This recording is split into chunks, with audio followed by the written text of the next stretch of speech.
Deoria senior secondary विद्यालय के समस्त क्लास 12th के विद्यार्थीगण, आइए हम सभी लोग मिलकर पहले माँ सरस्वती के चरणों में प्रणाम करते हैं और फिर माता से आशीर्वाद प्राप्त करते हैं और अपने अध्ययन कार्य में जुट जाते हैं।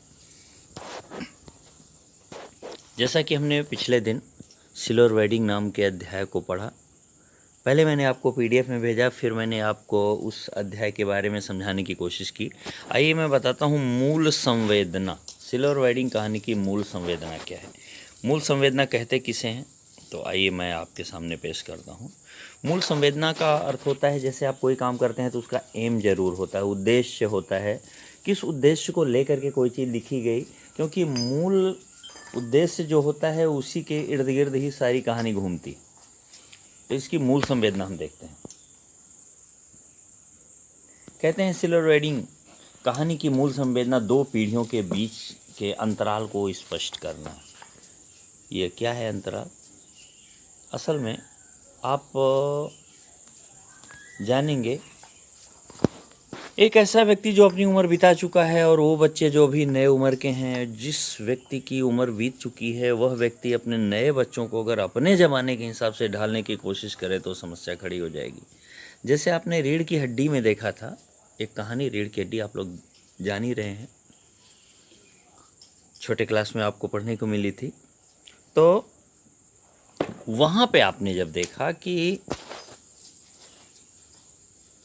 वो दोनों, लड़की के पिता और लड़के के पिता, दोनों कहते हैं एक हमारा ज़माना था, एक हमारा ज़माना था, कह के उस अपने ज़माने की दाद देते हैं कि हमारा ज़माना था तो हम लोग इतनी सारी पकौड़ियाँ खा जाते थे, इतनी सारी कसरत कर जाते थे। आज के ज़माने के बच्चे ये सब नहीं कर पा रहे हैं, कमज़ोर हैं, तमाम तरीके की बातें बताते हैं। तो इस चीज़ को मानना समझ में आता है, कहना समझ में आता है, लेकिन अब उन बच्चों के ऊपर ये भार डाले कि नहीं वो आपके ज़माने जैसे हों। आज कंप्यूटर के ज़माने में कौन से बच्चे जो हैं शारीरिक कसरत करने वाले या शारीरिक कसरत करने के लिए जिन खेलों का प्रयोग हो सकता है उन खेलों में अपने आप को मशगूल कर पाएंगे? समस्याप्रद चीज़ है। तो फिर भेद तो होना है। यशोधर बाबू पुरानी पीढ़ी के आदर्शों और मूल्यों से जुड़े हुए हैं। पुरानी पीढ़ी के जो आदर्श हैं, जो मूल्य हैं, उनसे जुड़े हुए हैं।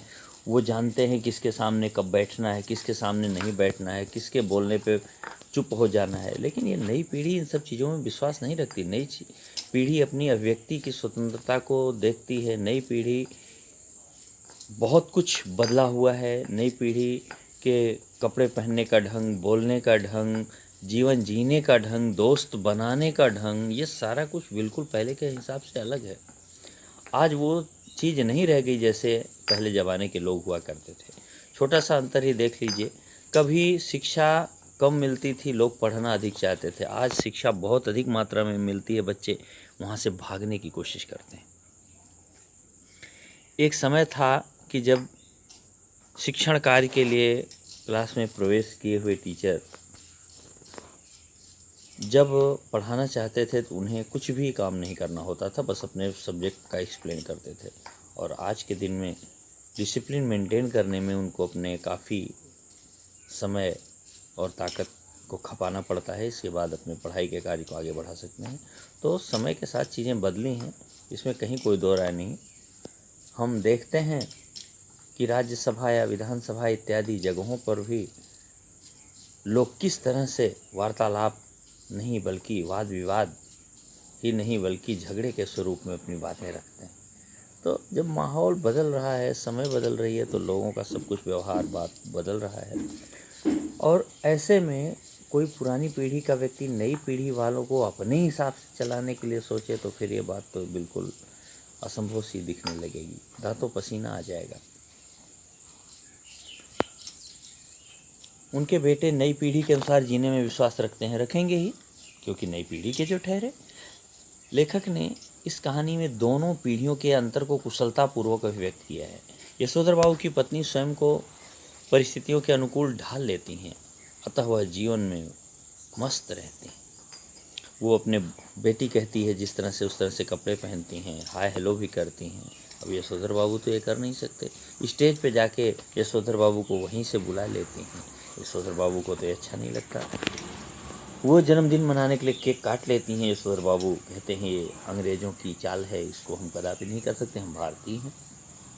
कहानीकार ने इस पीढ़ी के अंतराल को प्रतीकात्मक ढंग से व्यक्त किया है, चिन्हों के रूप में व्यक्त किया है। उनके बेटों और बेटी के रहन सहन नए ज़माने के हिसाब से हैं। लड़की विदेश जाके पढ़ना चाहती है, इनको ये चीज़ समहाउ इम्प्रॉपर लगता है।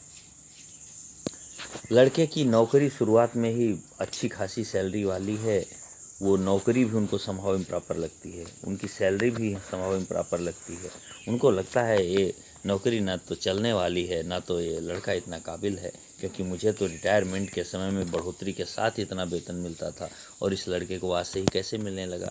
उनका सोचना भी नए सामाजिक मूल्यों पर विकसित हुआ। बच्चे जो नए सामाजिक मूल्य हैं उनके आधार पर सोचते हैं, और यशोधर बाबू जो हैं ये पुराने ज़माने के हिसाब से सोचते हैं। यशोधर जी जिन सामाजिक मूल्यों को बचा कर रखना चाहते हैं, उन सामाजिक मूल्यों का नई पीढ़ी के लिए कोई महत्व नहीं। और जब ऐसा होगा, किसी के विचार जब नए पीढ़ी से टकराएंगे और एकदम विरोध हो जाएगा, विरोधाभास दिखने लगेगा, तो फिर जीवन जीना मुश्किल हो जाएगा। इसी तरह नए ढंग के कपड़े पहनना भी नई पीढ़ी की विशेषता है। आज के ज़माने में अगर कोई बुजुर्ग व्यक्ति ऐसी अपेक्षा करे अपने घर के लड़कों या लड़कियों से कि वे जीन्स, टॉप या ऐसे कपड़े जो बिल्कुल नवीनतम विचारों के पोषक हैं, ऐसे कपड़ों को न पहन के पहले के ज़माने के हिसाब से बिल्कुल ढीले ढाले कपड़े पहन के घर में या बाहर आने जाने का कार्य करें, तो बच्चे नहीं मानेंगे। पुरानी पीढ़ी वाले को ही सामंजस्य बिठाना पड़ेगा, वही नहीं हो पाता है। वाईडी पंत जी से इसी से सारी समस्याएं उत्पन्न होती हैं। इस तरह यह कहानी पूरी तरह पीढ़ी अंतराल की कहानी कहती है, और यही इसकी मूल संवेदना है कि यदि पुरानी पीढ़ी के लोग नई पीढ़ी के साथ नहीं बदल सके, उनको नहीं अपना पाए, तो पीढ़ी का जो अंतर है कम से कम 25 साल 30 साल तक का होता है। 30 साल पहले कोई चीज़ कैसी थी, 30 साल पहले आज कोई चीज़ कैसी है, दोनों का अंतर इतना बढ़ चुका है कि फिर जिसके दिमाग में पुरानी पीढ़ी घूम रही होगी, नई पीढ़ी के लोग उनके साथ जी नहीं पाएंगे। यही मूल संवेदना है। इसी को लेकर के आपके इस लेखक ने अपनी पूरी बात लिखी है, जिसमें वो पूरी तरह से सफल हुए हैं। सिल्वर वेडिंग शीर्षक भी अपने आप में सफल है। बाकी इस शीर्षक और कहानी के और प्रश्नों और संवेदनाओं की चिंता विचारों के रूप में हम आपसे कल व्यक्त करेंगे। बाकी आपको बहुत बहुत धन्यवाद।